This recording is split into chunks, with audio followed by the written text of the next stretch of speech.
Hello everyone, welcome to Vibes Football. My name is Colby Smith. So today we are going to be predicting the Premier League table and a few other predictions. First manager sacked, biggest upsets, who's going to flop, who's going to make it. And also a little bit of reaction to the transfer window. So the window closed last night. It was a crazy window, 3 billion spent, I think. It was like 500 million spent on the last day, probably more when you think Isaac was like 100 alone. And yeah, I think the Premier League is changing a little bit in terms of how much money is spent. I mean, it was already the biggest league in the world, right?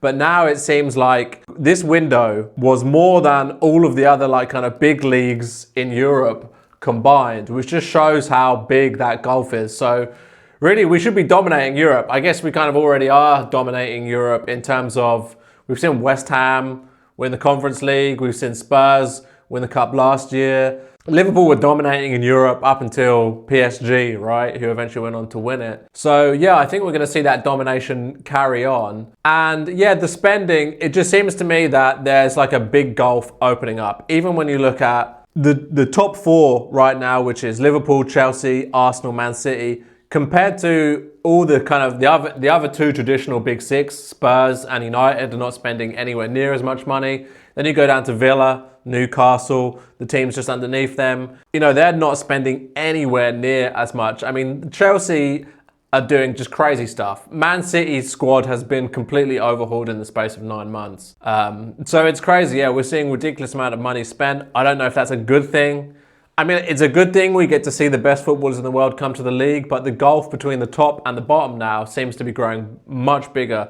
And that gulf between the Premier League and the leagues below is even bigger than that. So the other thing I wanted to talk about is like the kind of player power versus club power situation. Like, we all saw how Isaac kind of chucked his toys out of the pram. We saw Wissa doing the same thing.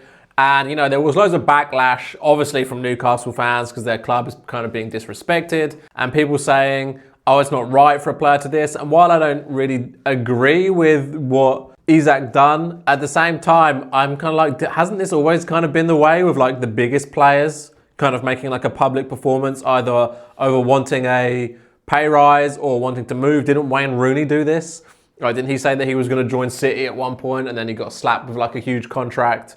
And then it all changed. I think that's just the way it works, right? If you are one of the top elite players, you can kind of make a stink, right? I mean, I guess Wissa isn't a top elite player, but he was in demand, right? And many people were saying it's like, you know, the clubs have got no recourse if a player goes on strike. It's not fair. It's not the right thing to do. But then you've also seen like, I mean, I saw Rasmus Højlund being like frozen out of the Man United squad. I'm sure he wants to stay at Man United. And then you've got like Nicholas Jackson, who flew to Germany, about to put pen to paper, and then Chelsea said, no, come back. And then you've got Mark Gahey, who it sounds like, whether this is true or not, you don't know, that the manager basically said, if you sell Mark Gahey, I'm going to walk right away. And I think they kind of, let's assume that this is true. I think if you're the Palace board, you're thinking that the manager is more important than Mark Gahey. Obviously, you want to keep both, but if you sell one to try and like appease your squad, to try and make a bit of money, you're going to lose your manager. And so, I mean, that's manager power, right? I mean, obviously the manager should have more power than an individual player, but Mark Gahey, he didn't get his move. Mark Gahey, he got screwed, you know, for his own career, players are allowed to want to move to a bigger club, right? And unless they have some kind of leverage, how are they can't just say yes to everything the club wants. They have to have something. They have to have some card in their deck that they can play to try and, you know, improve their career. You know, they've got families, they've got ambitions. If a player doesn't have ambitions and just stays at one club, we kind of like say, oh, where's your ambition? Why didn't you want to join a bigger club? So I think it goes both ways. So on to my Premier League predictions. I've got the list here. So I'm going to start with 17th and 16th, the teams that I think are going to scrape the relegation battle. So I think there's going to be 5 teams in the relegation battle this year. I think Sunderland and West Ham are going to scrape it. West Ham, I think, spoiler alert, I think Potter's going to be the first manager sacked. Yeah, they just like had a big victory at the weekend, but I just don't think they've got enough. They've just got this guy from underneath Palace's nose. What was his name? Igor Julio, Igor Julio, I'm not sure. I just don't think they're going to have enough. Potter looks like he's out of his depth. He doesn't look like he's having the best time. It doesn't look like the players are responding to him. And I just don't think they've got that much quality in the squad. So I think they're going to be drawn into the battle. I think Sunderland are also going to be drawn into the battle, but I'm going to say that they are going to escape. I hope they're going to escape because I don't want to see the same 3 teams go down that just came up. I think, with Xhaka in their squad, I mean, Xhaka's like a quality player, international player. If you look at his stats in the Bundesliga last year, he was in the top 5, I think, of chance created or something like that. He had a big influence on the Bundesliga last year, and he's going to Sunderland. They've spent a ton of money. I think they might even spend more in January if they need to. If it looks like they've got a gap or like an injury, I think they'll go and spend again. And the Stadium of Light just looks rocking when you see the couple of I don't know if they've just had 1 game there or 2 games, but I saw the 1 game and the place was pumping. It looked like a fortress. So I think Sunderland will scrape it. The 3 teams, unfortunately, that I think are going to go down, Leeds, I just don't see enough quality in their squad. Same with Burnley. And again, I'm no expert on the Championship or these squads or these teams that kind of come up, but I just don't see them improving their squad with names, with talent. The same as Sunderland have. So I think Leeds 18th, Burnley I think bottom. Wolves are the other team that I think is going to go down. Cunha kept them up last year. They were in a real terrible situation last year, and I think without Cunha, they may well have been dragged deeper into the relegation zone. I don't see that they've improved. If anything, they've weakened since then. So yeah, Leeds, Wolves, Burnley to go down. Just above them, I mean, it's so tight in the mid-table. It's just so hard to kind of predict what the mid-table is going to look like. So at the bottom of the pack, I've put Brentford. I think they've just lost Thomas Frank. They've lost their captain in Norgard. I mean, over the years, they've lost Tony. They've lost Wissa. So I think that, yeah, they've lost the spine of their squad, including their manager, who was so influential. I mean, Thomas Frank, I rate super highly. I think he has moved to a Champions League team kind of by default in Spurs, but I think one of the top teams would come into him. Now, after he's got this little bit of experience at Spurs, if he does well, I think another top team in Europe can come in for him. 14th, Forest. I mean, again, it's just so hard to predict where these teams are going to go. I just kind of put Forest there just based on where I think everyone else is going to finish. I mean, they were in the Champions League spots up until right at the end last year, so you just never know. You just never know. Are they going to repeat that? Who knows? 13th, I've gone with Man United. I was going to have them lower. I was also going to have them higher. I mean, again, which Man United's going to turn up? I mean, they just got pumped by Grimsby, and then they scraped it against Burnley. They could be lower than 13th. I think Amrin's out of his depth. I think the job's too big for him. I don't think he has the players he needs for that system, and that's not going to change overnight. I think if they could have signed these players, they would have done so already. They've signed an unknown goalkeeper. Is he going to be their number 1 goalkeeper? Because I don't see Onana coming back. Bayandir is equally as bad as Onana, it seems like. But I think that they've just got enough firepower up top where they're just not going to have as bad a season as they had last year. Maybe they could rise up the table nearer to the European spots with Mbeumo, Cunha. If Sesko turns up, who knows? I've got them in 13th. Palace, 12th. I think they're going to do okay. I think they could even scrape a mid-table, above mid-table finish. They just won the FA Cup. They've had a good start to the season. Who knows? Bournemouth, again, they've got tons of attacking options. You just see them give Liverpool a real run for their money at Anfield. With Semedo, with Tavernier, with Kluivert to come back, Evan Nielsen as well. They've got goals all across that front line. And if 1 or 2 of them gets injured, they've got enough cover there. So Bournemouth. Everton, I think this is probably the surprise of the kind of lower half of the table. Everton in 10th. I think they've signed a bit of quality, and they've got quality coming through. David Moyes is one of the most underrated managers in Europe, in my opinion. He's been around the block for God knows how many years. He's got tons of experience. I think Jack Grealish is going to have a standout season in that squad. You've already seen him bag 4 assists in 2 games. I think if they can get Jack Grealish into those attacking positions, maybe he'll even come into the number 10 position. I don't know. he's going to have a big influence on Everton. And if Beto can kind of turn it on, and Jai looks like a real handful as well. And they've got the new stadium bounce, if that's going to come into effect. So yeah, I think Everton could surprise a few people, climb up the table. Ninth, we've got Fulham. Eighth, Brighton. Again, this mid-table section is just so hard to predict. Seventh, I've got Spurs. Again, that might be a big surprise to anyone, but I really rate Thomas Frank. I think Ange kind of sabotaged that team last year, and in the league they underperformed massively their potential, clearly more than any other team. I think they had a better squad than United last season. I think they still have a better squad than Man United. I think now they've just got a smarter, more experienced manager. Playing in Europe every week, big Champions League games midweek might disturb them.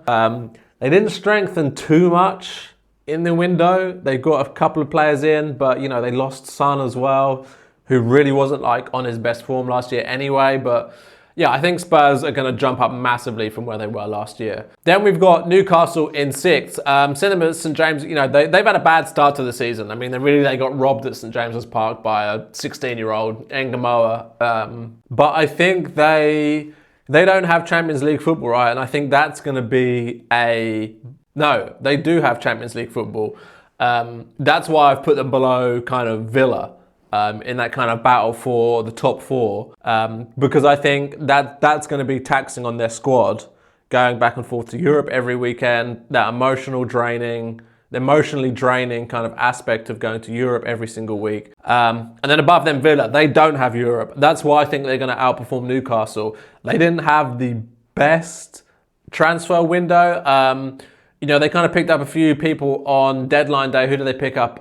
Elliott and Jadon Sancho. And I think their attacking options are really strong. You've got Elliott, Sancho, Morgan Rogers. You've got, I can't think of his name now, Ollie Watkins. So I think they're going to score tons of goals, but my only concern is that they don't look like they've moved forward. They look like they're very similar to what they were last year. If those new signings can inject a bit of pace into their attacking, a bit of depth and pace into their attacking lineup, then I think they'll be the best of the rest. Now, onto the top four. I'm going to start at the top here. I think Liverpool are going to win the league. I'm a Liverpool fan. And after signing, if we'd have got Isak and Guehi, I think it would have been door slammed shut. With Isak, the door is shut, not slammed shut, but it's shut. And I think it's just so hard to look past Liverpool. The defence is a slight concern. Konate has been a bit shaky these first couple of games, but in that last game at Arsenal, he looked really strong again. But then he come off with an injury. Joe Gomez come on. He looked immense as well, Joe Gomez. But he's injury prone. And can he start repetitive games? I mean, he was doing that, not last season, but the season before. He came in a lot. And he looked really good at right back and at centre back. He always looks good when he comes on. We've got this new guy, Leone. Who knows what he's going to be like? Who knows? He could be a flop. He could be a masterclass. If we have to rely on him, it's just like a flip of a coin. Whether he adapts, he fits in and plays well.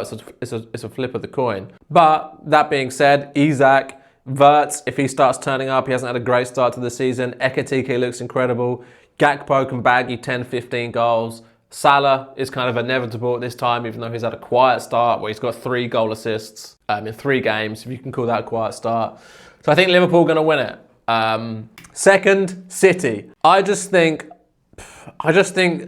City's squad, they've rebuilt that squad and they've lost the first 2 out of their first 3 games.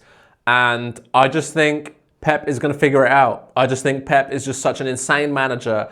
And when you look at their midfield, on paper, it's incredible. Their midfield is just insane. They're so stacked. They've got so much depth. Defensively, they are not looking super strong. They've got the same defense they had 3 or 4 years ago, it looks like. But I think Pep will just figure it out. I've seen these slow starts from Man City before, almost every season. Maybe not to this extent, but they don't pick up maximum points. Leading up to Christmas, they still look like, Pep tinkers. He's hasn't quite found his starting 11. He hasn't quite found the system that he wants to use. And then around Christmas, just before or after Christmas, it clicks and he finds it and they go on an insane run. And I think that click is coming for City eventually. I think it's going to come. It's been a year of them kind of faltering now. So Pep is going to, either he's finished, he's washed, or he's going to figure it out. And I think he's going to figure it out. And that's why I put them above Arsenal. I just think he's going to, Arsenal got that depth, but from the few games that they've played already, especially the Liverpool game, I just don't think Arteta's got that killer instinct. He doesn't have that cutting edge to just go like balls to the wall, like we're going to score 5 goals here. Okay, they've done it against Leeds, who I've got tipped from relegation. I think most of the top 5 is going to expect to like spank Leeds. But yeah, I just don't rate Arteta as a top manager, and I just don't think they're going to figure it out. And I think they've left it too long. Last season was their time. Okay, Liverpool turned up, but they've given Pep 12 months to figure it out, and he's going to figure it out. So that's why I put Arsenal in 3rd. I think Chelsea 4th. I think Chelsea are going to be really strong. I think it's going to be tight between the top 4. I think Arsenal, Chelsea, City, Liverpool, I think they're all going to give each other a run for their money. Chelsea, they've got so many signings. The squad is kind of, it's hard to say if the squad is balanced or unbalanced because you don't really know until it kind of settles down. You assume that they've spent so much money on recruitment in the last like 2 or 3 years that they must have built a balanced squad by now, right? But I just don't think there's enough experience there. I'm not going to say you don't win anything with kids, but like on their back line, you know, they're just so much chopping and change. Eventually they're going to have to kind of stop twisting. They're going to have to stick. And maybe they've done that. I think Maresca's a good manager, but I just don't see enough experience in their squad for them to win the league. So that is my Premier League predictions. First manager to get sacked, already said that, Potter. I think Potter's going to go before Christmas. Unless things massively turn around. I think Amorim also could be gone by Christmas. Here's my prediction. If Amorim doesn't change his system, he will be sacked. If he changes it, he might keep his job. But if he doesn't change it, I think he's gone before Christmas. The only shining light is they're already out of the League Cup. They're out. They don't have Europe. So basically, he's got 6 days a week on the training ground to make this work. That is the only shining light I can see for Man United at the moment. And Ruben Amorim. What else am I going to talk about? Like the big surprise of the season. I mean, it's hard to say who's going to be the big surprise. Like Jack Grealish, I think is going to have an amazing season at Everton. I think he's going to shut up a lot of the critics who have criticised him over the last like couple of years since he's kind of been like frozen out from the City squad. Any other big surprises I can see there? I mean, I think Wirtz is going to be the player to watch. It's not really a surprise because he's had that insane price tag. But yeah, I think Wirtz is going to be the player to watch. Once he kind of turns it on, if he turns it on, he's going to be a sensation. With the attacking players that he has, I mean, it's the amount of potential assists that this guy can clock up this season could be off the charts. So versus my one to watch, Potter, first sacking, Ruben Amorim, not long after him. And I think Arteta at the end of this season. If Arsenal finish 3rd, I think Arteta could be gone at the end of this season. I think with the squad that he's assembled, if he doesn't achieve some big silverware, FA Cup's not enough, League Cup's not enough, unless he does a cup double, that might be enough. But the league, the Champions League, if he doesn't win one of them, I think with the squad, the amount of money, give this squad to any of the other top managers in Europe and they would achieve more than Arteta. That's my opinion anyway. But yeah, let me know what you think. Get your thoughts down in the comments. My name's Colby Smith. Thank you for watching this video and I will see you on the next one.